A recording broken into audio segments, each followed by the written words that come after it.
témoignages sur Ewen Life sont basés sur des expériences personnelles. Ce ne sont ni des recommandations médicales, ni des recommandations administratives. Bonjour, je m'appelle Carole Herman, je suis la fondatrice et la présidente de l'association Amis de ADNP France, donc, qui a été créée en février 2018.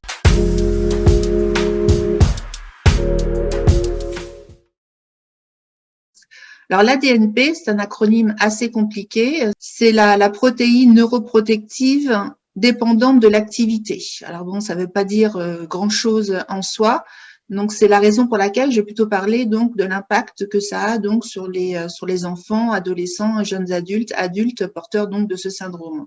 Donc l'ADNP entraîne de l'autisme à différents niveaux, une déficience intellectuelle de légère à sévère. Alors l'indéficience intellectuelle sévère est un vrai tabou en France. L'ADNP est le nom donc du gène et de la protéine, et ça impacte aussi donc 400 autres gènes et fonctions dans le corps entier. Donc en fait, c'est un syndrome polymalformatif avec déficience intellectuelle et autisme. Donc c'est une maladie rare qui est assez complexe et qui a beaucoup de répercussions sur l'état de santé donc de la personne qui le porte.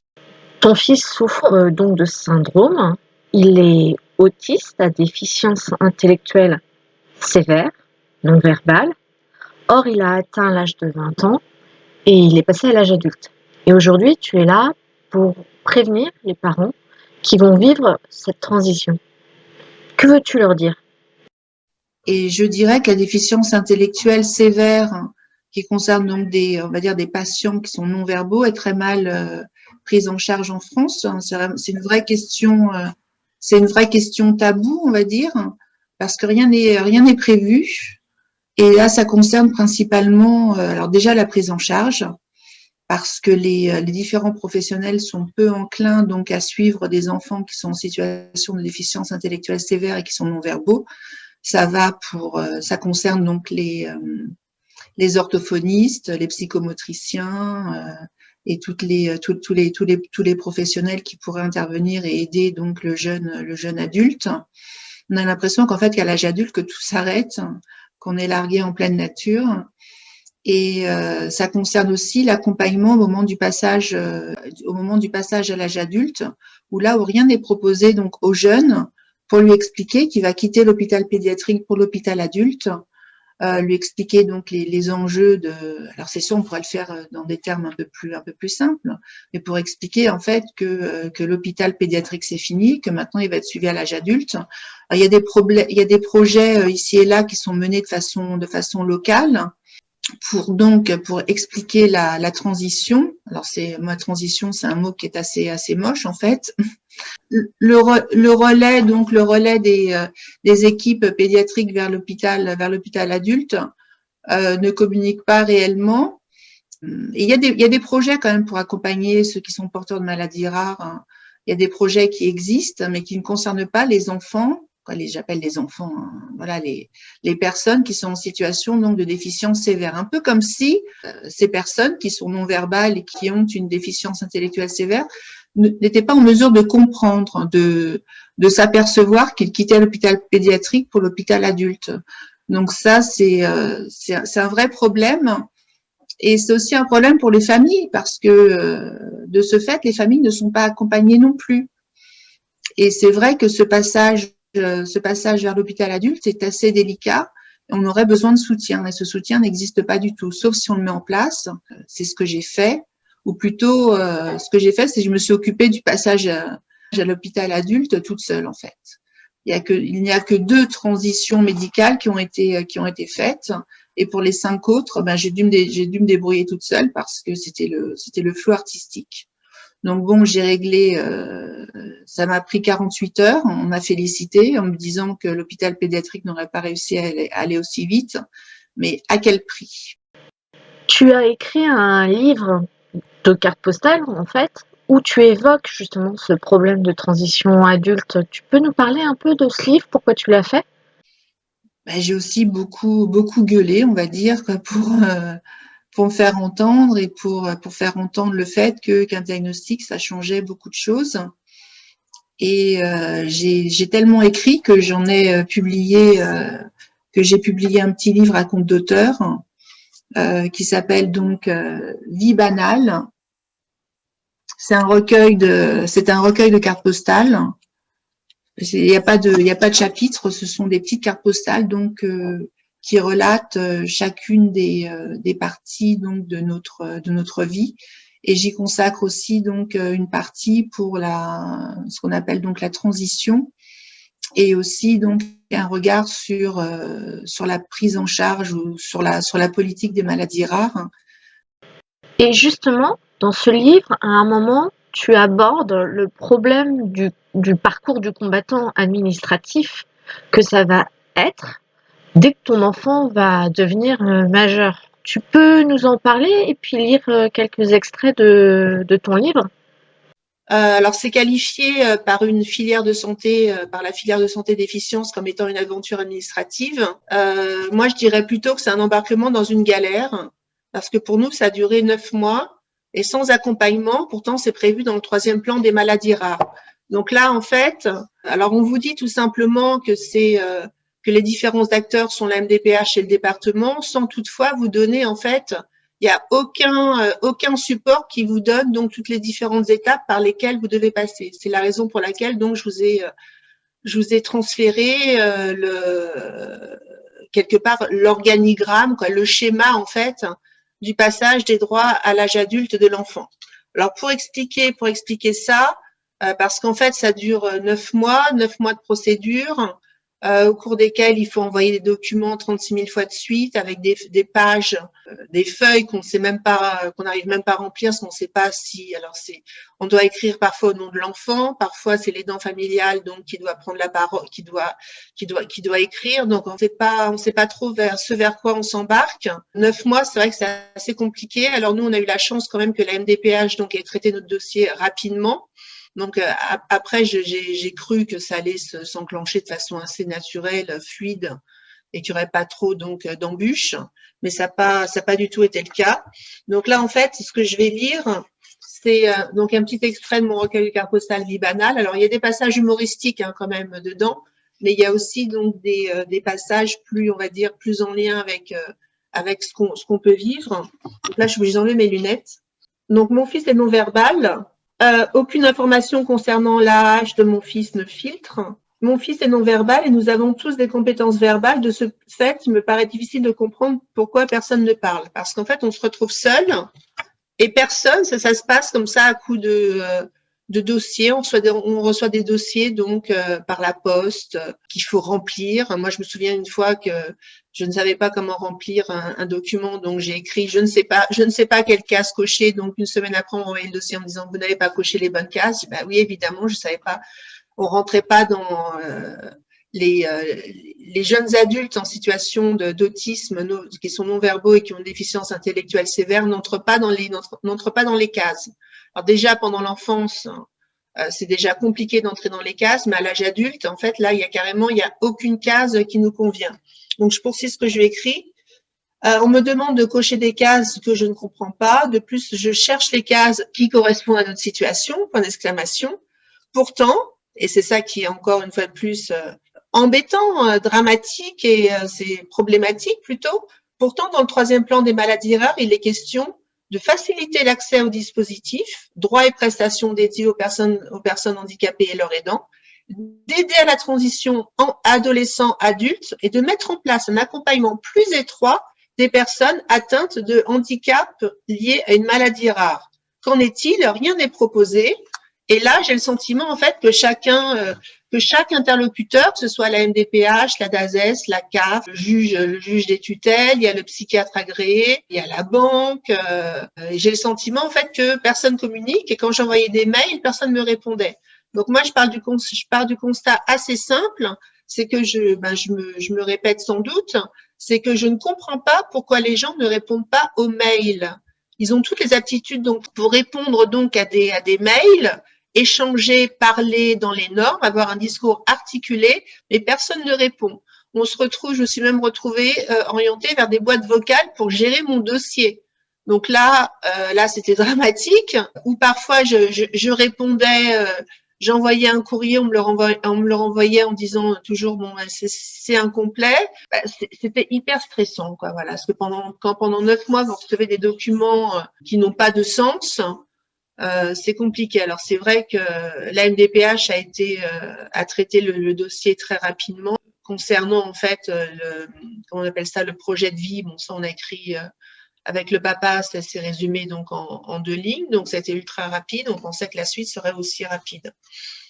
Et donc la deuxième chose que je voulais vous lire, c'est voilà, en fait, ça reprend un petit peu ce que je viens de dire. C'est chacun demande au fur et à mesure les papiers sésame pour vous faire ouvrir une autre porte vers l'inconnu, et sans percevoir tout le chemin à parcourir et toujours sans parler.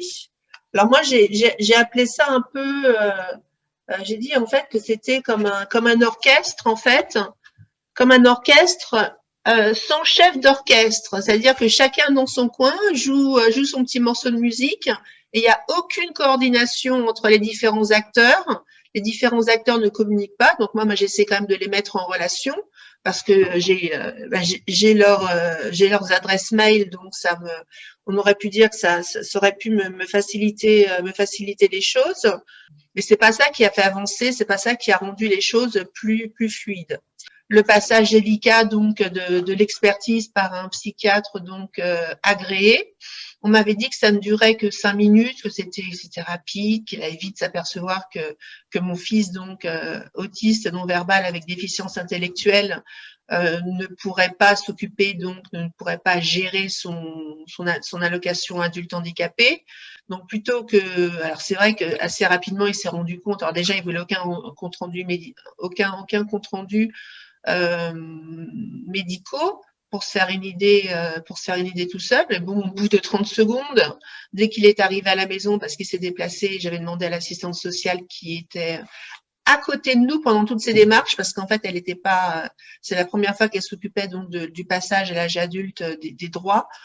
Donc, elle était à côté de nous, mais en fait, elle n'était pas, c'était pas mon assistante sociale plus un, quoi. C'est-à-dire qu'elle découvrait avec moi en même temps les différentes étapes et on n'a pas trouvé une assistante sociale, en fait, qui connaissait tout le process du début jusqu'à la fin.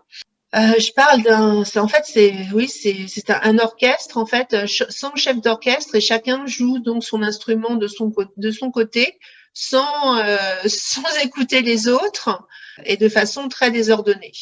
C'est-à-dire que j'ai plutôt le sentiment que personne ne sait. C'est pour ça, à un moment donné, j'écris un mail, je dis, mais qui fait quoi? Parce que j'ai eu le sentiment, en fait, que chacun s'occupait de sa petite, comme un peu un travail à la chaîne, où chacun s'occupait donc de sa partie, qu'il fallait ensuite donc envoyer à une autre personne, qui elle-même renvoyait ça à quelqu'un d'autre, etc., etc. C'était sans fin. Parce qu'en fait, tout est lié. Plus ça se passe entre personnes qui parlent et qui peuvent écrire. Donc ça, quand on a un enfant qui est autiste, donc non verbal avec déficience intellectuelle sévère, je pense qu'on a toujours du mal à échanger, parce que oui, j'ai échangé, mais bon, c'est toujours assez compliqué en fait de ne pas avoir de réponse, soit que les gens se terrent dans le silence. Ça, c'est quelque chose que je ne comprends pas. Parce que mon fils ne parle pas. C'est vrai que j'ai du mal à comprendre comment des personnes qui peuvent parler ne parlent pas, comment des personnes qui peuvent écrire n'écrivent pas. Et ça, c'est vrai que c'est quelque chose qui m'agace profondément. Voilà. Et je sais même pas aujourd'hui qui connaît le process du début jusqu'à la fin. Ça, je ne le sais pas. Et même, il y a des détails aussi, c'est-à-dire que donc il y a eu l'expertise psychiatrique qui m'a coûté 200 €, donc qui n'était pas remboursée, avec un psychiatre qui est resté 3/4 d'heure chez moi, donc à me poser tout un tas de questions. On m'avait dit que ce serait une formalité, la formalité a duré pendant 3/4 d'heure où j'ai dû tout reprendre depuis le début. Donc là, c'est pénible quoi d'avoir parce que bon, moi je m'économise maintenant, c'est-à-dire que quand on me demande l'anamnèse de mon fils, ben, je tends le diagnostic et je tends bien souvent, vu que tous les hôpitaux sont liés, donc il y a tous les dossiers médicaux donc que l'on peut consulter en ligne. Donc c'est assez rare maintenant que je sois dans l'obligation donc de reprendre l'anamnèse de mon fils. Mais bon, là, pendant 3/4 d'heure, il m'a trouvé un peu stressée, un peu tendue. Bah oui, parce que bon, j'ai pas envie de reprendre les 19 ans Les 19 ans d'histoire, en fait, ressasser encore et encore la même histoire, c'est ça? De notre histoire avec un inconnu, quoi, voilà. Et Mmh. après, donc, c'est passé, la juge des tutelles en avait besoin. La juge des tutelles n'a pas compris non plus. C'est la première fois qu'on lui disait qu'en fait, que c'était un process violent, quoi. Passer devant un juge pour devenir habilités familiaux. Parce que donc, la juge ne savait pas que c'était violent. Donc, moi, je lui ai dit, moi, ça en fait une qui, en fait, s'il y en a une comme ça qui sait. On a oublié de me dire que je recevrais, en fait, la décision de la juge en recommandé avec accusé de réception. Donc, dès le lendemain, bah, tout de suite, ça stresse, ça, de recevoir on se demande, c'est toujours inquiétant de recevoir un courrier en recommandé. Donc, même ça n'a pas été dit. Donc, ça m'a de nouveau tendu. Et tu en parles de tout ça dans ton livre? Tu peux nous en lire un extrait? Alors, le passage à l'âge adulte des droits fait mal aux oreilles. C'est comme un concert improvisé où chacun joue d'un instrument différent sans partition et de son côté sans écouter les autres. C'est comme un pantin désarticulé. Vous ne savez pas comment l'animer, vous tirez sur les ficelles et il reste immobile. Alors après, j'écris Oust, les envolées lyriques et bienvenue dans la violence qui a un prix. Ouf, ça y est, j'ai fini. Et puis non, ça repart après. Voilà, donc en fait, c'est un truc, c'est non-stop. Et personne ne vous dit, bah, la partie qui m'intéressait, vous avez bien complété le dossier, maintenant on va passer à autre chose. Donc là, mon fils a 21 ans et encore aujourd'hui, on me demande encore des documents parce que j'aurais dû imaginer que je devais donc transmettre tel ou tel document à tel ou tel organisme. Et même de la part de la CAF et de la CEPAM, donc il y a eu des problèmes où on m'appelait en me disant est-ce que je peux parler à monsieur voilà donc et le nom de famille de mon fils. J'ai dit monsieur C, on va l'appeler monsieur C non verbal. Et là on me disait oui mais il faut qu'il soit à côté de vous pour valider la demande. J'ai dit oui non mais il est non verbal donc c'est pas possible.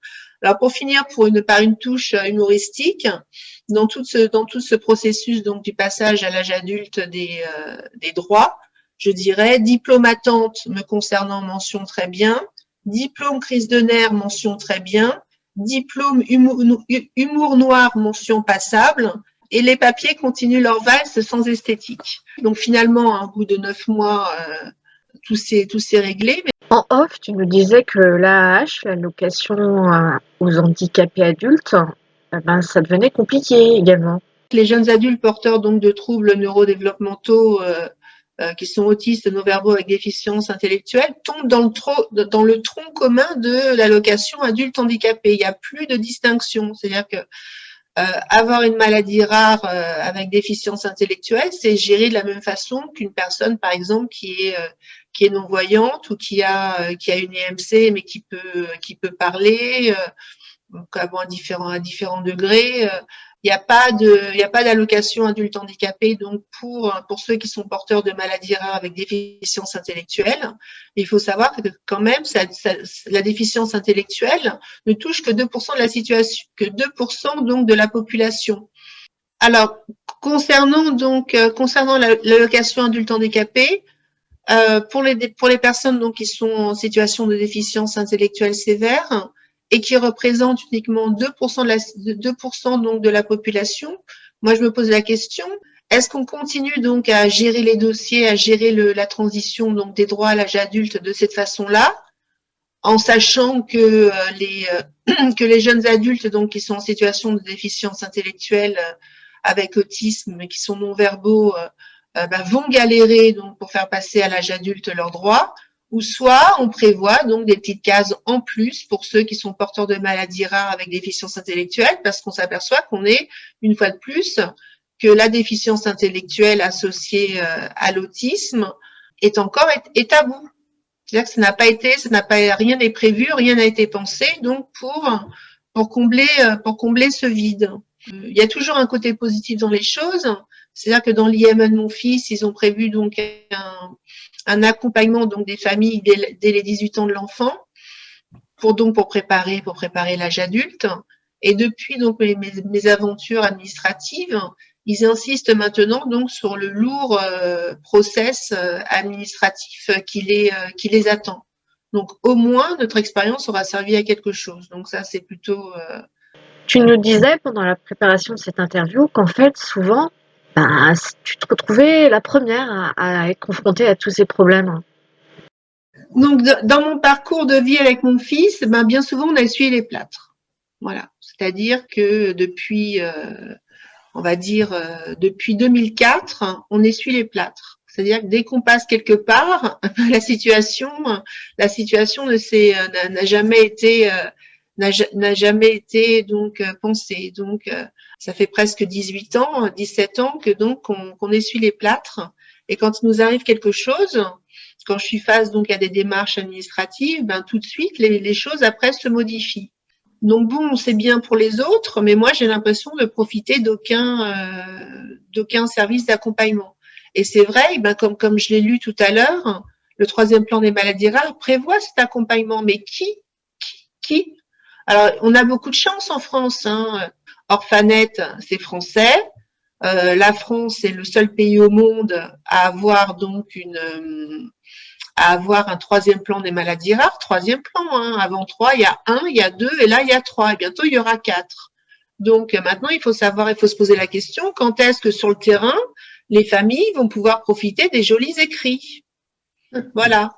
Parce que tout est prévu, tout a été pensé, mais une fois de plus, tout comme au moment de l'annonce du diagnostic, c'est joli, c'est joliment écrit, il y a des cahiers d'orphanettes, mais rien n'est appliqué. Alors c'est vrai que les maladies rares sont pas bon, c'est je le dis et je le répète, sont tabous, et encore plus quand il s'agit donc de déficiences intellectuelles sévères. Voilà, on ne veut pas, on ne pense pas à des projets donc concernant les jeunes adultes, hein, parce que là je suis passée à l'âge adulte. Les jeunes adultes donc qui sont porteurs de déficiences intellectuelles. Alors ça revient, je suis bien consciente de me répéter, mais il serait peut-être temps que ça bouge un peu, quoi. C'est-à-dire que ce sont des citoyens qui votent, qui ont le droit de vote, mais pourtant qui n'ont pas donc, je vais pas dire pas les mêmes droits que les autres, ou justement ils ont les mêmes droits que les autres, et c'est ça qui est problématique, parce que les dépenses ne sont pas du tout les mêmes. C'est-à-dire que je sais pas comment. Alors de toute façon, mon fils déjà ne pourrait pas vivre seul. Hein, il a besoin, il est dépendant, donc. Mais l'allocation adulte handicapé, tous les mois, il la dépense. Ou plutôt, c'est pas que je la dépense pour lui, je la dépense en fait, je la dépense pour lui par rapport à ses besoins vestimentaires, avec tous les frais qui continuent donc à exploser, et tout ce à quoi en fait on est confronté pendant l'enfance. Les dépenses sont exactement les mêmes et montent même en intensité. Et pourtant, l'allocation adulte handicapé est la même pour tout le monde. Donc, il faudrait penser les choses différemment. Voilà. Je pense que personne ne s'est posé la question parce que j'en ai jamais entendu parler où que ce soit. Et en tant qu'association, t'as pas possibilité de remonter ça aux personnes qui s'occupent des plans nationaux maladies rares? Tu les connais finalement? Disons qu'on va dire que la Covid a bon dos, donc tout se passe maintenant, toutes les conférences se passent en ligne. Donc c'est-à-dire qu'on n'a pas forcément toujours le moyen donc de prendre la parole. On nous demande donc d'éteindre les caméras et de poser donc les questions via le chat. Et c'est vrai que bien souvent mes questions n'ont pas été prises en compte.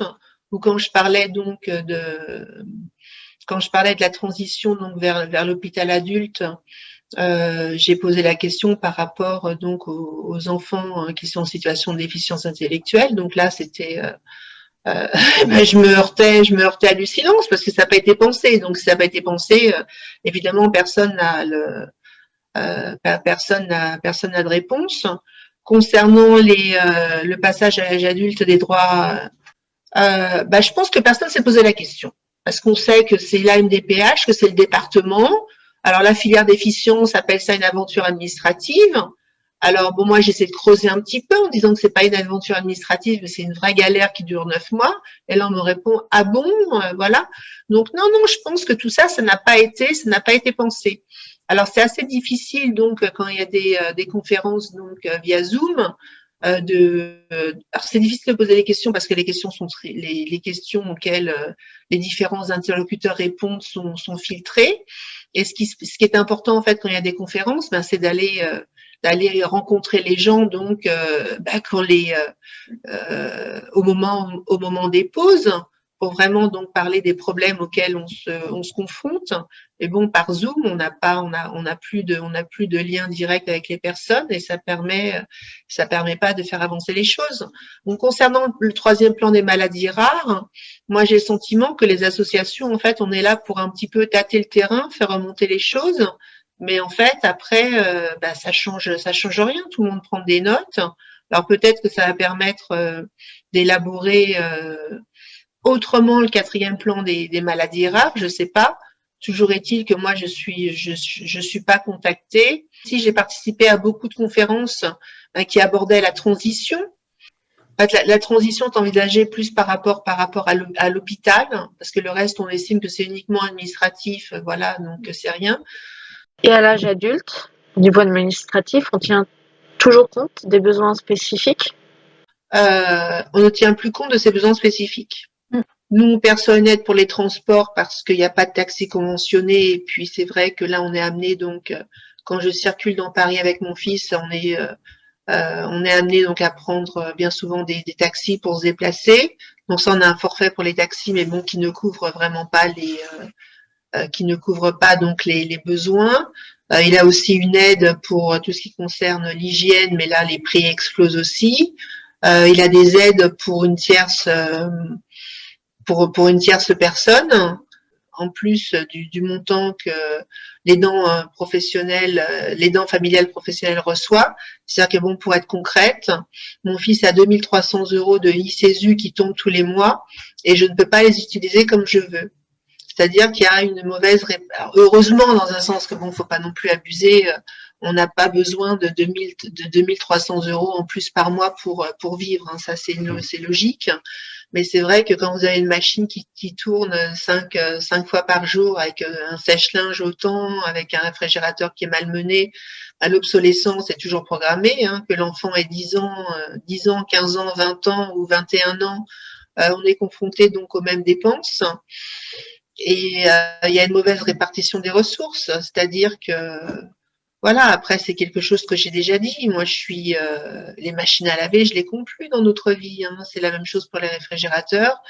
Bon là, c'est la même chose aussi pour les matelas, pour les sommiers, parce que là, il est en train donc d'exploser son sommier. Alors c'est rien à chaque fois, c'est 200 € par-ci, 200 € par-là, mais bon, à la fin du mois, on se rend compte que l'allocation adulte handicapé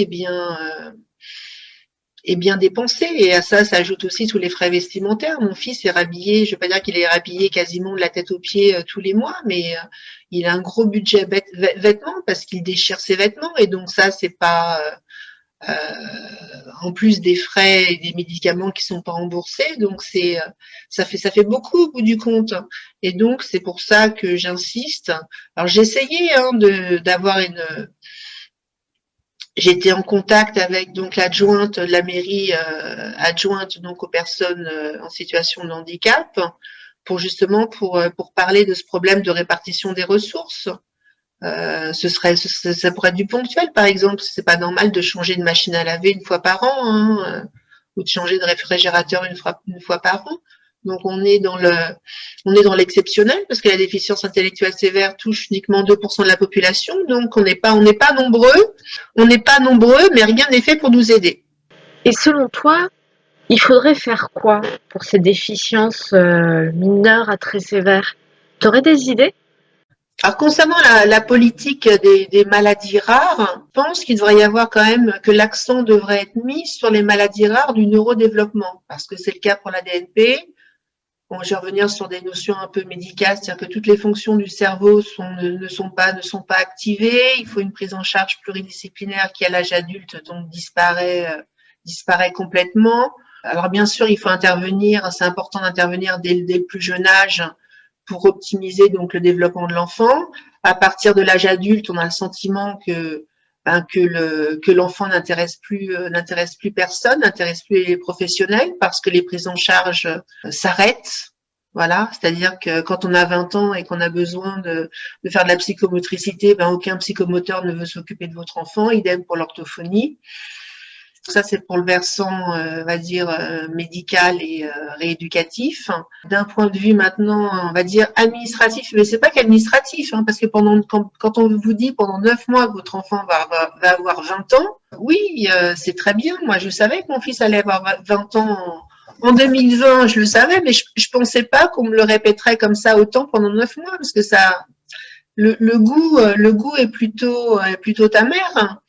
Donc que dire, que déjà que les gens prennent conscience des démarches qui sont un petit peu plus administratives, hein, parce que bon, quand on se retrouve à parler devant un psychiatre pendant 3/4 d'heure, alors que ça pourrait être fait en 30 secondes, alors c'est vrai que bon, le psychiatre a bien fait son job, hein, il était correct, il était courtois, gentil, etc. Mais bon, c'est compliqué de revenir comme ça sur de reprendre l'anamnèse de son enfant alors que tout a déjà été écrit, voilà, donc ça c'est compliqué.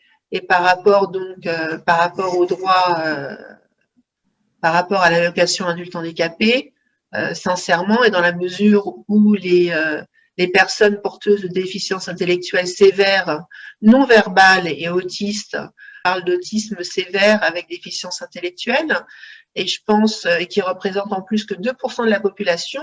Donc là, je pense qu'on pourrait faire une exception à la règle et traiter donc ces 2% de la population avec tout le respect qu'on leur doit. Alors tout le respect qu'on leur doit et tout le respect qu'on doit aussi donc aux parents qui sont aidants familiaux professionnels. Pour les droits adultes, il faut de l'accompagnement. Il y a toujours pas d'accompagnement. Je sais pas, comme je l'ai dit, hein, par rapport au 3e plan des maladies rares, c'est écrit, mais rien n'existe. Je sais pas qui doit s'en occuper et je n'ai pas la réponse aujourd'hui. On tombe donc dans un socle commun, dans ce qui existe, sans accompagnement et sans respect donc de la différence. Alors maintenant, c'est vrai que en étant président d'association, je sais maintenant comment ça se passe. Donc, je pourrais accompagner les familles qui auront un enfant adulte et dédramatiser un peu, dédramatiser donc le process. Et pour terminer, ce serait quoi ton rêve absolu par rapport à cette procédure si compliquée? Alors, au bout du 9e mois, donc, sur le site de la CAF est apparu handicapé, invalide, inapte au travail. Et ça, en fait, quand je l'ai vu, je me suis dit, waouh, c'était quand même un peu gros, quoi. C'est-à-dire que ça, je le sais, mais pourquoi est-ce que c'est dit de cette façon-là aussi violente? Parce que je suis assez proche, donc, d'un médecin, donc, de la MDPH de Paris. Donc, c'est vrai qu'on a beaucoup échangé à ce sujet-là. Il me dit, c'est vrai que c'est quand même un peu dur, que certains parents, en fait, ont besoin de cette reconnaissance-là. Moi, personnellement, je pense que ça pourrait être amené de façon un peu plus douce, tout comme aussi, alors plus douce, on va dire, plus humaine, avec plus d'humanité, c'est-à-dire que quand on reçoit des dossiers, ça coûterait quoi de rajouter une petite lettre en disant, voilà, bonjour, dans ce dossier-là, nous allons vous demander telle et telle chose, et là, je rêve en couleur. Voilà, je continue. Mon fils a 21 ans et je continue donc à rêver à plus de légèreté administrative. Non, mais c'est beau quand même.